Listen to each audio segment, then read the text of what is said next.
Okay, I hit the pause button. So anyway, I was explaining that I have the server that I have to configure. I know I have done the test that in order to configure one specific server, put in all the commands and rebooting and everything, it takes me, let's say, 30 minutes. And I know that I had 6 servers, then basically that's mathematical. So I know that that specific date, I did 6 servers times 30. That's my real productive day. Of course, many times I have engineering meetings that somehow they are productive in a way, sometimes they are not. Um, but I will say that in those days, maybe I'm from the 8 hours that I go to the office to work, maybe five to four are real productive hours. The days that I don't have to do that, I think the production go really, really low. So what I was thinking that I should do, and I'm doing as an exercise, I haven't haven't told my bosses or anything, but I'm trying to compress all my work in 6 hours, like 6 hours working working days. So doing that, I can try to I have more pressure to do things faster and that I cannot waste time. And on top of that, I can do things that I like in a compressed, outside the compressed work time. So for example, if I want to go to the to the gym in the morning, then I don't have to rush like super fast because I have to go to my office at 8 or 9. So I can just chill, have the coffee. I mean, I don't drink coffee, but you know what I mean. Have a coffee, have the breakfast, and take your bus or drive your car, and you get to your job. And by the time you get there, you already had food, so you don't have to think about anything else. You're ready to work. You can just talk to one of your colleagues, maybe say hi, how are you doing, but you're ready to work. And then before the 5 or 6, maybe you leave around 4 because you have errands to do. But that's why you need to rush doing your job because you know that you have things to do. So basically, you will be having, for let's say maybe 8 hours a week, I will be, let's say, 60% efficient or less, 50% efficient. But maybe if I go 6, maybe I 80% efficient, and then you will see. So anyway, that was what I was thinking yesterday.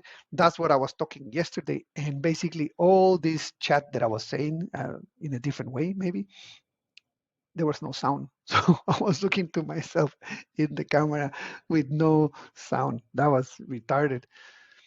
And because I had no sound, so basically I just decided to say fuck everything, and I stay a little bit longer on my computer watching a YouTube video from. Oh, that's very interesting actually, because it also talks about work. So this guy, Johnny Harris, he has a YouTube channel. He talks about everything. He's a very good journalist. He likes to talk about maps and countries, and he was talking about China, and he was talking about the China that we know, geographically speaking, and power and everything that they talk, all the message that the leadership in China is trying to address to their people and worldwide is basically a lie. Why is a lie? Because they're always claiming that they need to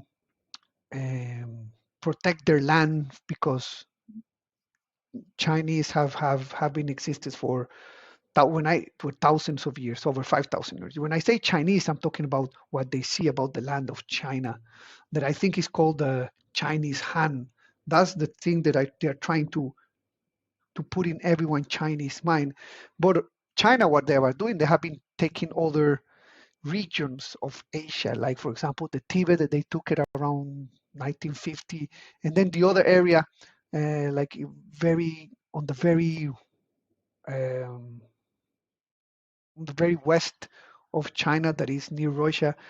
They have this area that I forgot the name actually, but the Chinese there now they're from China because the region annexed to China a long time ago. But basically they are Muslims, and they said that they are more uh, Turkic looking, and their culture is more Turkic than China. But because China annexed this place to China, then they're trying to impose all the Chinese Han culture, Chinese Han everything. So what Johnny Harris is trying to say is basically all these things that the president of China is trying to put, that's why they get into wars, that's why they're doing A, B, and C stuff, is because they want to protect their unity, their country.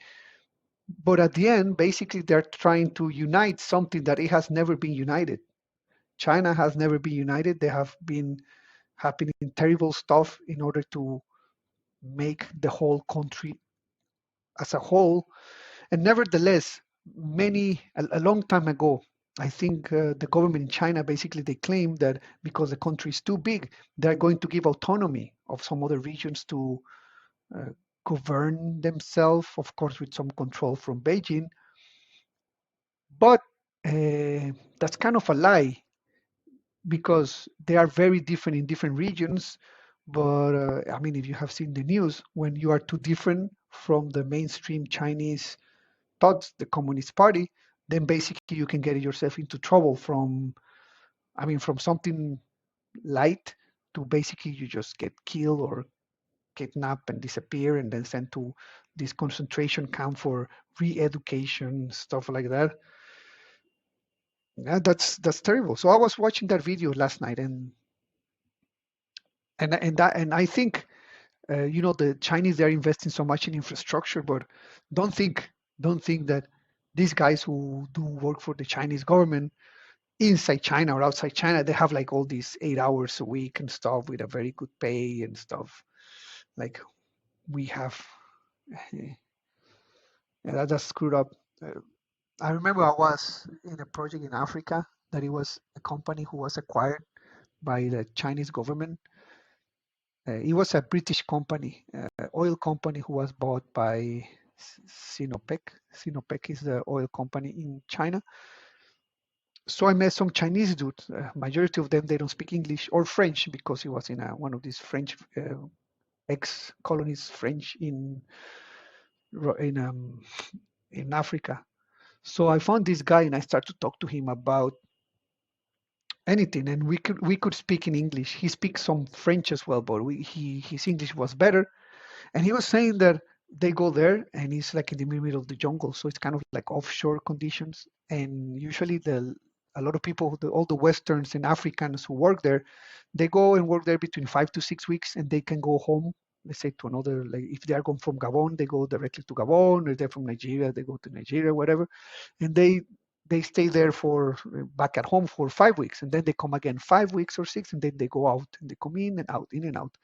These guys, some of these Chinese, they have been there for 8 months and their salary is not what everyone was getting. I think he told me that his salary was around $500 to $600 paid in China. And basically, he said that he has to stay there for an extra 2 months. So he basically, they're there in the middle of nowhere, sleeping in a very small barracks, hard conditions to live, away from their families, bad salaries.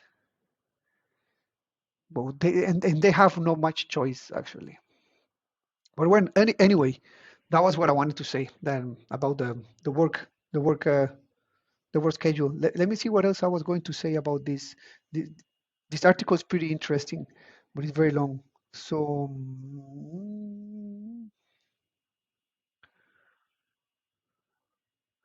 uh,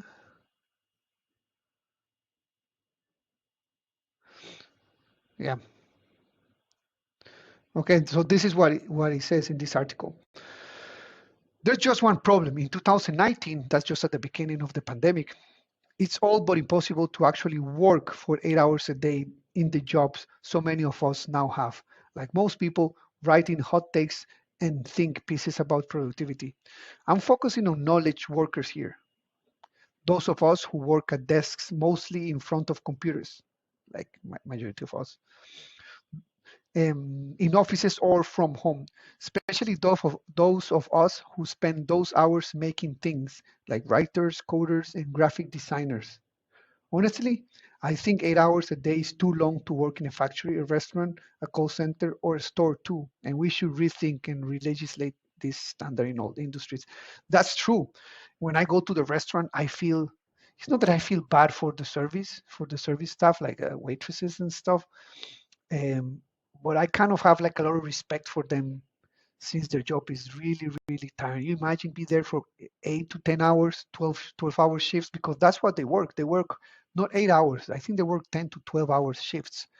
And it's not like you and me in front of the computer when we want to slack or if we have diarrhea, we can spend 2 hours in the toilet, and then we can just start watching your phone. And then if you're tired doing your work, you're a little bit slacking that day, or you feel a little bit down, you can just start watching some TikTok and send a message to your boyfriend, or talk to your mom in the other side of the world, and ask how Panchito is and stuff like that. They cannot do that. They have to be working, talking to all these humans, all these people who have the more nonsensical ways of treating people.